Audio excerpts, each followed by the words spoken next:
Previously, we divided the line of pitch up into octaves. Now let's visualize time as a line moving from left to right. We can divide this line of time up into what are called measures. As with octaves, we can focus on what happens in a single measure and apply it to other measures, so it will simplify things. Think of a measure as a repeating rhythmic cycle, looping at regular, steady intervals. The speed of this looping is called the tempo. The time within one measure is chopped up into equal-length slices of time called beats. The measures in most Western music are broken into some multiple of either 3 or 4 beats, meaning 3, 4, 6, 9, etc. In Eastern European musics, African musics, and Indian musics, you commonly see 5, 7, 11, 13, 14, and other exotic combinations. As an aside, don't automatically call music in 3 a waltz unless it's actually in the waltz tradition. All waltzes are in 3, but most music in 3 is not a waltz unless it's meant to be waltzed to, or fits the relatively narrow musical waltz form. Let's break our measure into 4 major beats. The first beat in this example sounds a little different just to help you keep track. We can break up the major beats into more interesting combinations. How about 4 groups of 3? Or 3 groups of 2?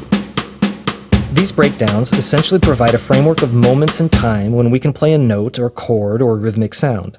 It's analogous to how a scale gives us a selection of notes to play. We don't have to use every note in the scale or play on every beat. The rhythmic breakdown may change from measure to measure as well, depending on the style of music. We can play a musical sound for just one beat, or one note can span multiple beats. Usually, all the measures in a song will have the same number of major beats in it. Sometimes there are exceptions. For example, a tune predominantly in 3 beats per measure might throw in a measure of 4, just for fun. Such tunes are often referred to as crooked. The major beats in the measure are numbered, and there are various ways of referring to the subdivided beats between them. For example, in a measure of 4, where the major beats are divided again in half, you might count 1 and 2 and 3 and 4 and. 4 groups of 4 is often counted 1E and a, 2E and a, 3E and a, 4E and a. As a musician, you can generally break up the major beats as you see fit. The guidelines here are a lot looser than with scales and chords. Swing, also known as shuffle, is an important rhythmic concept that many self-taught musicians, and even some educated musicians, are entirely unaware of. Consider a measure of 4 beats broken into 2 subbeats. Underneath it, consider the same measure broken into 4 sets of 3 subbeats, also known as triplets. Swing is where we play the top line shown here, but the odd beats are pushed slightly forward in time. They might make it all the way to the triplet mark, but usually they land somewhere in between, and exactly where varies by genre and musician, and it may not even be totally consistent from beat to beat or measure to measure. Listen to this melody played straight.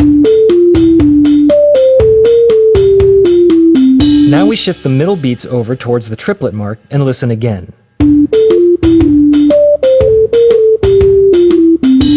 This very simple manipulation of the timing of the offbeats underlies a tremendous amount of music, from traditional Irish and American old-time music to hip-hop, jazz, and blues, to Indian bhangra, and countless others. A common beginner's mistake is to either be oblivious to the distinction between straight and swung time, or to fail to capture exactly the degree of swing. It's not a hard thing to get right, but it does take some practice. The subtle nuance of swung rhythm has a lot to do with the particular flavor of a genre.